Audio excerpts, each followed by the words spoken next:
venir étudier à Montréal et tu souhaites savoir comment ça fonctionne et surtout combien ça coûte? Alors continue d'écouter la vidéo.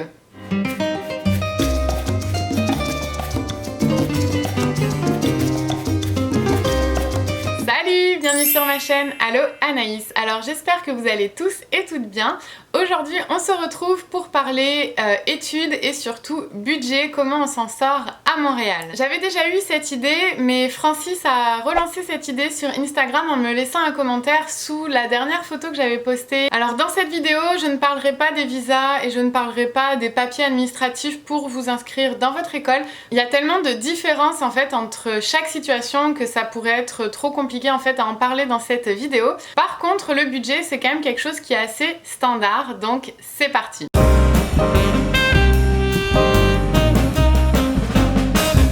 Il y a des écoles anglophones et des universités francophones. Donc dans les universités anglophones on retrouve principalement McGill et Concordia, et dans les francophones on retrouve bien évidemment HEC Montréal, UDM, Polytechnique, ETS, UQAM. Alors toutes ces universités se retrouvent sur l'île de Montréal et sont accessibles en métro. Toutes les universités que j'ai citées juste avant, elles sont toutes excellentes. Quelques-unes ont une spécialité comme par exemple McGill est reconnue internationalement pour son département de médecine. Tout comme par exemple HEC c'est reconnu pour l'école de commerce. Polytechnique c'est une école d'ingénieurs comme ETS.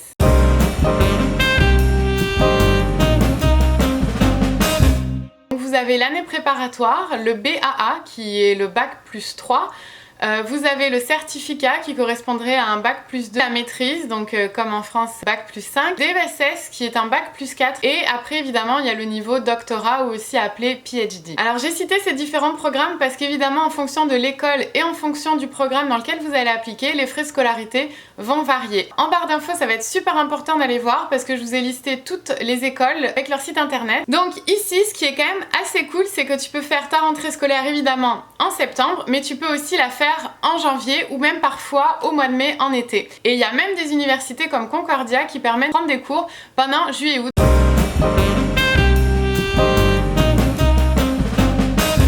C'est le gros point qui vous intéresse, mais c'était important de passer par les autres points auparavant. Donc comme je vous l'ai dit, il faut faire vraiment attention, les frais de scolarité peuvent varier en fonction du programme et de votre statut. Donc ça va varier du pays aussi duquel vous venez, donc renseignez-vous bien auprès de l'université de votre choix. Le nombre de cours peut aussi vous faire varier votre facture. Tout d'abord, le loyer. Alors le loyer, ça dépend de quel type de loyer vous prenez. Vous pouvez prendre un loyer universitaire, vous pouvez prendre un loyer régulier dans un appartement ou bien une colocation. Je suis tombée sur des sites de colocation à Montréal, donc je sais que vous êtes nombreux à me demander la colocation. Alors je vais mettre deux liens en barre d'infos, pensez à aller regarder. Je vais vous mettre le lien de la vidéo que j'ai fait par quartier, allez voir, et les prix vont varier aussi en fonction du quartier et de la dimension de vos appartements. Je vais parler des prix de façon annuelle parce que c'est plus facile, c'est comme ça que c'est indiqué en fait sur tous les sites universitaires, que je vais tout vous mettre en barre d'infos, donc allez voir, c'est hyper important. Pour un loyer universitaire ça peut varier aux alentours de 4 500 $ par année. Pour un loyer en colocation par année ça peut vous coûter entre 6 000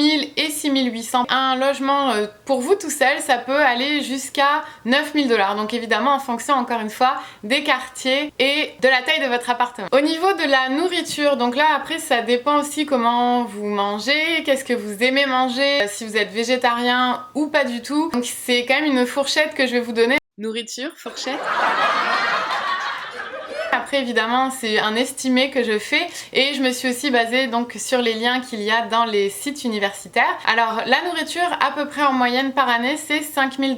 Les télécommunications ça serait donc pour un téléphone cellulaire et internet à la maison. Il y a des forfaits pour les étudiants à temps plein, donc renseignez-vous chez Bell et Vidéotron. Et si on additionne téléphone et internet ça fait à peu près 1 200 $ par année. Donc encore une fois ça dépend de quel forfait vous prenez, chez quel fournisseur, si vous prenez beaucoup d'internet, si vous prenez des appels vers l'Europe, ça dépend de plein d'aspects, c'est une moyenne. Pour le transport en commun, si vous prenez la STM, il y a un tarif spécial étudiant que par année ça peut vous coûter à peu près 600 $. Si vous n'êtes pas étudiant à temps plein, évidemment ça va grimper. Au niveau des meubles, j'ai fait une petite vidéo la semaine dernière mais je n'avais pas parlé de prix, donc quand vous êtes étudiant évidemment vous allez chercher des meubles un petit peu moins chers ou de seconde main, donc ça peut varier entre 0 $ et 1 200 $. Alors pourquoi 0? Parce que si vous êtes en colocation mais vous aurez pas grand chose à acheter, il y a y a des appartements aussi qui se louent déjà meublés, donc là vous auriez rien à acheter. Et 1200, bon, mais ça c'est un prix à l'année aussi, donc vous pouvez... Et aussi l'équipement pour l'hiver, donc ça peut vous coûter entre 600 et 800 $. Alors quand je parle de équipement pour l'hiver, je parle de manteaux, de bottes, de bonnets, de gants, de pulls, etc. Donc comme je vous l'ai dit, dans la barre d'infos, je vais mettre tous les liens des universités que j'ai citées qui vont vous aider à faire votre budget. Mais admettons, vous voulez étudier à Concordia, n'hésitez pas à aller voir le lien de Polytechnique ou de ETS parce qu'ils sont vraiment très bien faits. Il y a même aussi l'université de Laval que je vais mettre parce que ils vous aident à comment établir un budget, parce que des fois c'est pas forcément évident. Je vous ai donné quelques indices, mais ils peuvent rentrer avec vous plus en détail, donc ça peut être sympa, monter un tableau Excel et faire votre budget pour votre année universitaire. Donc n'hésitez pas à consulter les autres liens des autres universités, vous permettre d'avoir plus d'informations et d'avoir plus de détails par rapport à votre budget et donc de prendre des meilleures décisions.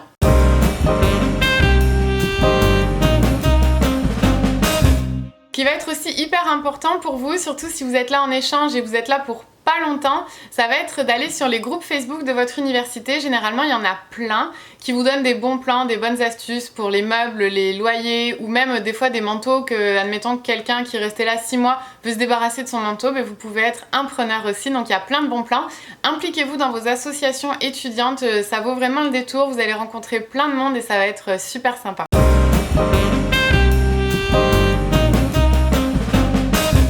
Les bourses universitaires, ce sont des concours que vous pouvez faire. Et alors ce ne sont pas que des bourses d'excellence, des bourses d'encouragement, des bourses de financement, des bourses de leadership qui en soumet en projet, en technologie, en développement durable. Enfin, il y a énormément de bourses en fonction de l'université dans laquelle vous êtes. Allez voir le département qui s'occupe des bourses, ils pourront vous expliquer en détail par rapport à l'université dans laquelle vous êtes. Ensuite, il y a les prêts et bourses du gouvernement. C'est un prêt à taux zéro qui permet aux étudiants de pouvoir s'endetter pour le montant de leurs études. À la fin de leurs études, ils ont un 6 mois de gracieuseté du gouvernement et à partir du moment où l'étudiant a trouvé un travail, le prêt commence en fait à partir de cette période-là. Là aussi je te conseille d'aller voir quelqu'un dans ton université qui pourra t'expliquer toutes les démarches, comment ça fonctionne avec tous les détails administratifs, mais ça peut être sympa de s'y pencher pour voir les détails. Si jamais ça marche pas avec les prêts et bourses du gouvernement, tu peux toujours aller voir une banque. Alors les banques que j'avais déjà citées dans la vidéo, les choses à savoir avant de venir à Montréal, ça peut être Scotiabank, ça peut être Desjardins, ça peut être Tangerine, Banque Nationale. Plusieurs banques